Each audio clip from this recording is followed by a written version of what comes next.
오늘은 유다 왕조를 개혁한 여호야다. 유다 왕조를 개혁한 여호야다. 이런 제목으로 말씀을 상고합니다. 이제 드디어 남유다도 영적으로 아주 큰 혼란에 빠지게 됩니다. 왜냐? 3대 아사, 4대 여호사밧 왕 때 선왕들이 다스렸기 때문에 그래도 다윗의 그 왕조가 그대로 이어지는 듯 했는데 이제 여호사밧 왕과 북쪽의 아합 왕이 혼인 관계를 가져요. 자식들을 결혼시켜요.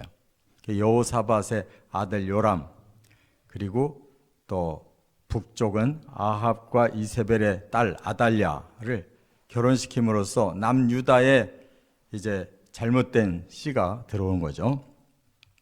그래서 이제 그 예후라는 그런 새로운 인물을 하나님이 북이스라엘의 왕으로 세우면서 그 모든 악의 씨를 싹 그 제거를 하는 일을 시키셨어요. 성공을 거둡니다.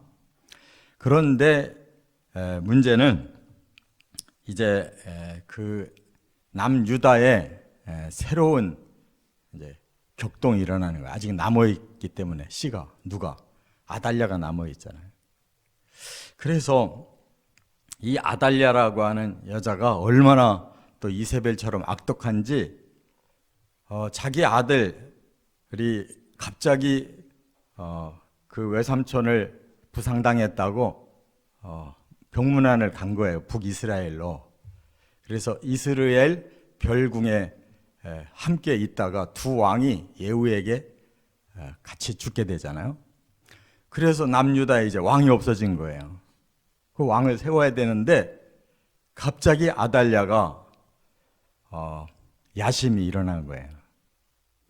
그래서 내가 이 다윗의 씨들을 다 죽이고 내가 새로운 왕이 돼야 되겠다, 이런 마음을 먹은 거란 말이에요. 악독해도 진짜 너무 악독해요. 왜냐면 어떻든 자기 자식이잖아요. 그 요람의 아내였단 말이에요. 그리고 지금 죽은 아들이 여호아스가 아들이란 말이에요. 그런데 죽으니까 자기가 이제는 여왕이 되겠다고 그냥 왕자들을 싹 죽여버리는 거예요. 왕자들을 싹 죽여버리고 자기가 7대 왕이 됐어요. 스스로 아달랴가. 이렇게 되면은 이제 하나님도 큰일 나는 거예요. 왜냐? 다윗의 그 계보가 내려와야 되잖아요. 다윗, 솔로몬, 르호보암 해가지고 계속 그 왕위가 내려와야 그 씨에서, 그 다윗의 씨에서 예수님 오셔야 되는데 이 아달랴라는 엉뚱한 여자가 남유다에 와가지고 이제 왕조를 싹 바꾸게 생긴 거예요. 그런데 하나님은 그 속에서도 다 의인들을 두십니다. 그래서 우리가 너무 역사 속에서 뭐 이대로 가면 큰일 난다 어쩐다 해도 너무 걱정할 필요 없어요. 우리가 할 수 없어요. 하나님이 다 뿌리를 남겨놓으시고 또 새롭게 하시지 그냥 망가지는 법은 없다, 그 말이에요. 그래서 바로 그 왕실에 이제 그 누나 중에 한 사람이 이제 갓 태어난 그 어린 왕자를 숨겨놔요. 그러니까 이제 아달랴가 막 싹 죽여라 해서 죽였는데 갓난 아기는 미처 생각 못한 거지. 그 아기를 그 성전으로 데리고 들어가서 만 6년 동안 키웁니다. 7살이 될 때까지 키웠다가 여호야다라는 이제 제사장이 혁명을 일으켜요. 그래서 그 혁명에 성공을 함으로써 아달랴를 죽이고 그 어린 왕자가 7살에 이름이 요아스인데 왕으로 세웁니다. 그래서 이어지는 거예요. 그리고 그 요아스가 여호야다의 생전에 아주 훌륭한 선정을 베풀어요. 그런데 이제 여호야다가 나이가 많아서 죽게 되니까 멘토가 없어졌잖아요. 그러니까 다시 이 요아스가 뭔가 씨가 잘못 들어오긴 온 거예요. 그 다시 또 이 간신들의 말을 듣기 시작하면서 다시 우상을 섬기고, 막판에 여호야다의 아들 사가랴라는 그 선지자가 있거든요. 막 책망을 했더니 성전 뜰에서 그 사람을 죽여요. 은혜를 원수로 갚은 사람이. 그래가지고 백성들이 화가 나서 요아스를 죽입니다. 반역이 일어나서 죽이고 그를 왕실 묘에 들이지도 못했어요. 그래도 이 남유다의 20명 왕 중에는 8명의 선왕으로 인정받는 사람이 있는데, 그래도 요아스는 선왕이에요. 막판에 사람이 잘못돼서 그렇지 일생 전체의 그 공헌을 보면은 훌륭한 일을 했기 때문에. 이러한 그 남유다의 역사가 중간 시기에 있었다 그 말이에요. 세상에 이런 악랄한 여왕이 한 대를 차지하고 있다. 제7대 여왕이라니까. 그래서 우리는 하나님의 말씀을 잘 새겨들어야 돼요. 이게 그냥 무슨 얘기거리로 넘어갈 문제가 아닌 거예요. 그 시대에 어떻게 악을 해결할 수 있는가.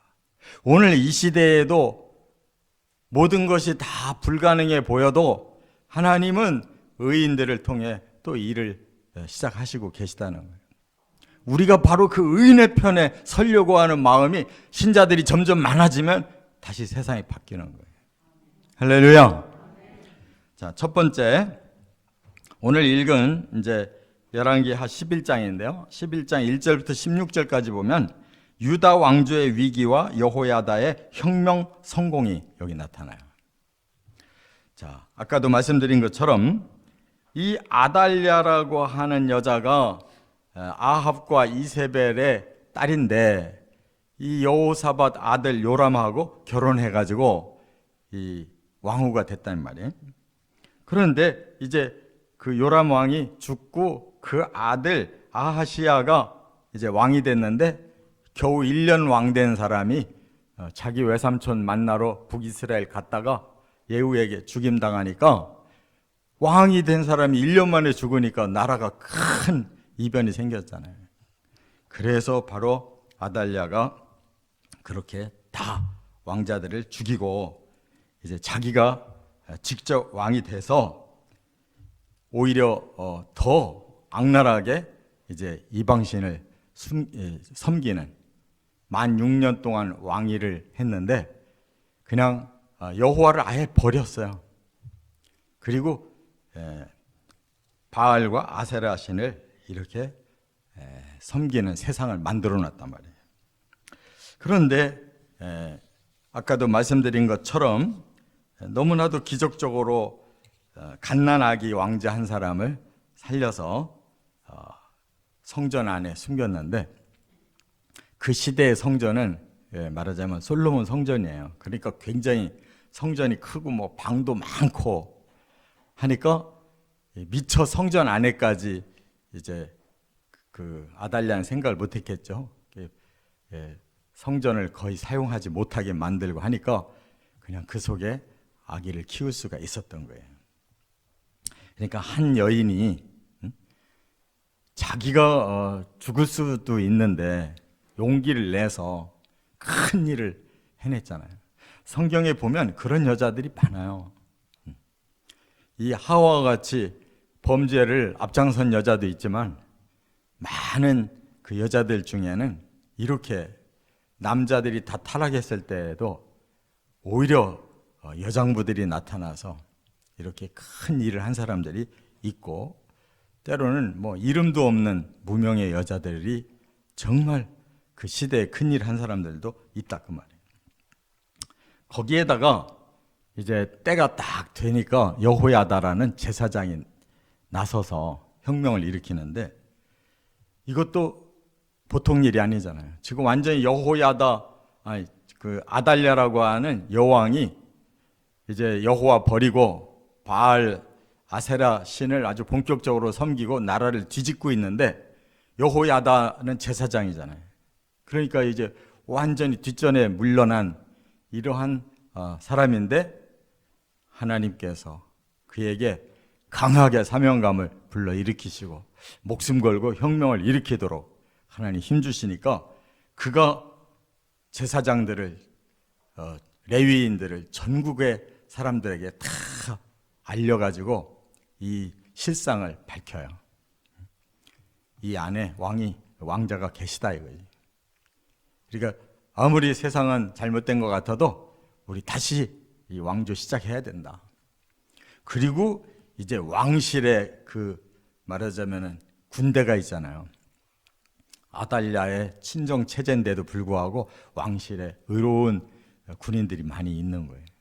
그들을 다시 또 격려를 하고, 그리고 그냥 디데이에 그냥 왕자를 내세워서 그에게 기름 붓고 율법책을 증정하고 그냥 만세를 외친 거예요. 그랬더니 아달랴 여왕이 깜짝 놀라서 성전을 달려와 본 거예요. 그랬더니 진짜로 요아스 왕을 새로 세운 거를 발견하고 막 갑자기 상황이 뒤집어지니까 막 도망갑니다. 그때 뒤따라가서 그 여자를 죽여요. 이렇게 이거는 구테타가 아니고 혁명인 거예요. 다시 바르게 세워놓은 이 혁명을 성공시킴으로써 유다의 왕조가 위기에서 벗어났다 그 말이에요. 이처럼 하나님은 의로운 용기 있는 자를 통해서 역사를 다시 바로 세우는 하나님이심을 깨달아야 될 줄 믿습니다. 두 번째, 이제 이걸 더 자세하게 말씀하고 있는 것이 역대하의 23장에 있어요. 열왕기상 11장 12장과 역대하 23장 24장이 같은 내용을 이렇게 중복해서 써놨어요. 그래서 두 군데를 다 합해보면 훨씬 실감나게 사건들이 진행된다고. 두 번째는 역대하 23장 16절부터 24장 14절까지 보면 여호야다의 개혁과 요아스 왕의 성전 수리가 나와요. 그래서 이 세상이 얼마나 아름답게 변화됐느냐 하는 것을 이제 두 사람의 선정을 통해서 보여주고 있어요. 여호야다는 이렇게 해서 악인을 제거한 다음에 뭘 하느냐? 하나님 앞에 언약식을 다시 해요. 그동안 하나님 버렸잖아요. 성전도 버렸잖아요. 우상을 섬겼잖아요. 악한 여왕이 막 완전히 나라를 엉망으로 만들어 놨잖아요. 그래서 여호야다가 앞장서서 하나님 앞에 다시 언약식을 한다. 오직 여호와만 하나님으로 섬기고 이 나라는 여호와의 나라입니다. 그리고 왕과 백성들 사이에 다시 또 언약식을 해요. 왕은 백성을 위해서 모범적으로 다스리고 백성은 왕을 잘 섬겨서 나라를 부흥시켜야 되겠다고 다시 언약식을 해요. 그리고 제사 제도를 다시 온전하게 만든 거예요. 예배가 제대로 이루어지고 또 성전을 지키는 문지기들을 제대로 세우고 또 모든 그런 일하는 그러한 제사장과 레위인들의 모든 직분이 다시 회복되고, 그리고 뭐까지 회복되느냐? 성가대까지 회복되는 거예요. 그래서 제대로 하나님의 나라를 다시 건설을 해놨다 그 말이에요. 그랬더니 백성들이 그때부터 너무너무 기뻐가지고 평화의 시대가 왔다 그랬어요. 그런데 이제 요아스가 그 어린 나이에 그 7살의 왕이 됐잖아요. 이제 성장을 한 거예요. 여호야다가 뒤에서 계속 보살피고 가르쳐서 왕이 이제 장년이 됐어요. 그랬더니 요아스의 마음에 성전에 대한 사모하는 마음이 생긴 거예요. 성전을 쳐다보니까 너무 헐은 거예요. 너무 헐었어요. 지어진 지가 100년이 됐고 또 아달랴가 7년 동안이나 이렇게 무너뜨린 이 성전 수리해야 되겠다 하는 꿈이 생긴 거예요. 그래서 왕으로서 제일 먼저 선정을 베푼 게 성전 수리해라 명령을 한 겁니다. 그리고 이제 그 백성들로 하여금 이제 각출을 한 거예요. 헌금하라고. 그랬더니 반응이 없는 거예요. 그래서 요아스가 바로 깨달았어요.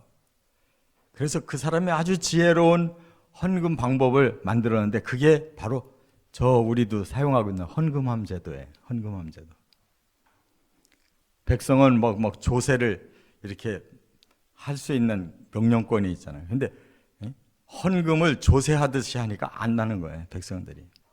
그래서 헌금함을 하나 만들어 놓고 백성들이 성전에 오고 싶고 또 성전에 왔을 때 헌금하고 싶으면 자유롭게 해라. 그랬더니 그때부터 백성들이 헌금을 하는데 넘치는 거예요. 남은 거예요. 또 요아스가 사람을 다 믿었어요. 믿고 그 성전을 다시 재건하는 모든 기술자들한테 직접 너희들이 그 헌금을 직접 알아서 써라. 그랬더니 그 사람들이 사명감을 가지고 책임감을 가지고 오히려 제대로 일을 하는데 성전 수리비로만 쓰니까 그 많은 헌금이 남더라는 거예요.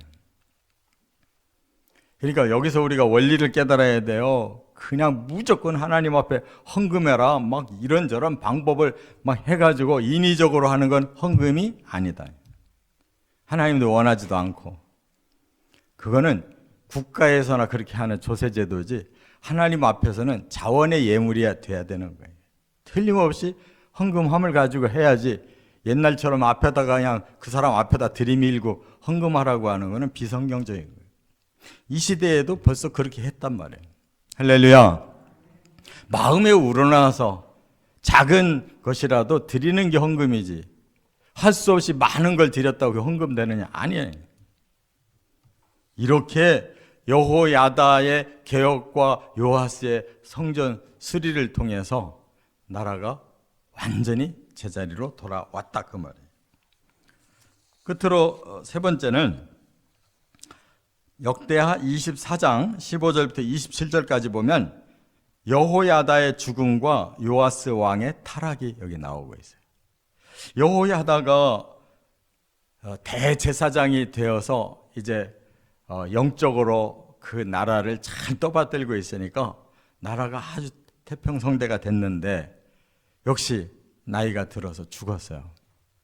그런데 역대하 24장에는 그 사람의 나이가 130세라는 거예요. 130세. 그 시대에 130세를 살았다고 하는 사람이 없어요. 그러니까 하나님이 특별한 그런 수명을 주신 것 같아. 이 훌륭한 사람을 오랫동안 살게 해야 되겠다 싶으셨던 것 같아. 그리고 요아스 왕은 왕위를 40년간 했는데 7살에 왕돼서 40년 했으면 47살밖에 못 살았잖아요. 요 마지막이 중요한 거예요, 사람은. 여호야다가 딱 죽고 나니까 멘토가 죽고 나니까 이 사람이 갑자기 멍해진 거예요. 그래가지고 누구 말을 듣느냐?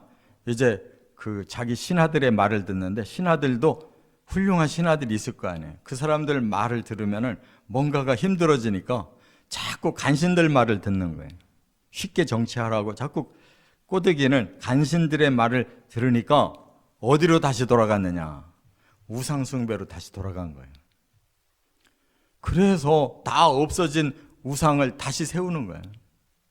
바알신, 아세라신 다시 세우고 신당 세우고 백성들이 서서히 또 우상화가 되는 거예요. 한 사람이 그 시대에 살아있느냐 죽었느냐에 따라서 이렇게 영적 변화가 많이 일어나는 거예요. 그래가지고 이제 뜻 있는 사람들이 큰일 난 거예요. 그 중에 여호야다 대제사장의 아들 사가랴라는 사람이 선지자가 용감하게 나서서 왕을 책망한 거예요. 이렇게 변질되면 안 된다. 하나님 떠나면 안 된다. 백성을 이렇게 다스리면 안 된다라고 했다가 바로 성전 뜰에서 요아스 왕이 죽여라 명령하는 바람에 사가랴가 거기서 죽어요. 이거를 마태복음에 보면요 23장 35절에 예수님이 인용해요. 이 땅에 아벨로부터 사가랴까지 수없는 하나님의 의인들을 죽인 그 악한 자들 반드시 심판이 있다라고 예수님이 선언했는데 아벨로부터 이 사가랴까지라고 한 것이 구약 성경은요, 역대하가 제일 뒤에 있는 거예요.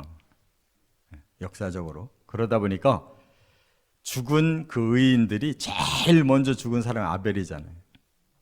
그리고 성경책에 제일 뒤에 죽은 사람이 사가랴잖아요. 그러니까 예수님 그렇게 말씀한 거예요. 아벨로부터 사가랴까지 모든 의인들의 죽음에 대해서 이 마지막 세대가 책임져야 된다, 심판받아야 된다라고 말씀했단 말이에요. 아무튼 우리는 오늘 본문에서 뭘 깨달아야 되느냐, 아무리 흉악한 시대라도 하나님은 의인들을 남겨두신다는, 우리가 그 편에만 서면 다시 새로운 세상으로 바뀔 수 있다는 거, 우리의 마음의 가짐이 어떠냐가 중요하다는 거예요. 우리 마음을 우리가 책임질 수가 있어야 되는 거예요. 끝까지 의의 편에 서서 살아가시기를 주의 이름으로 축원합니다.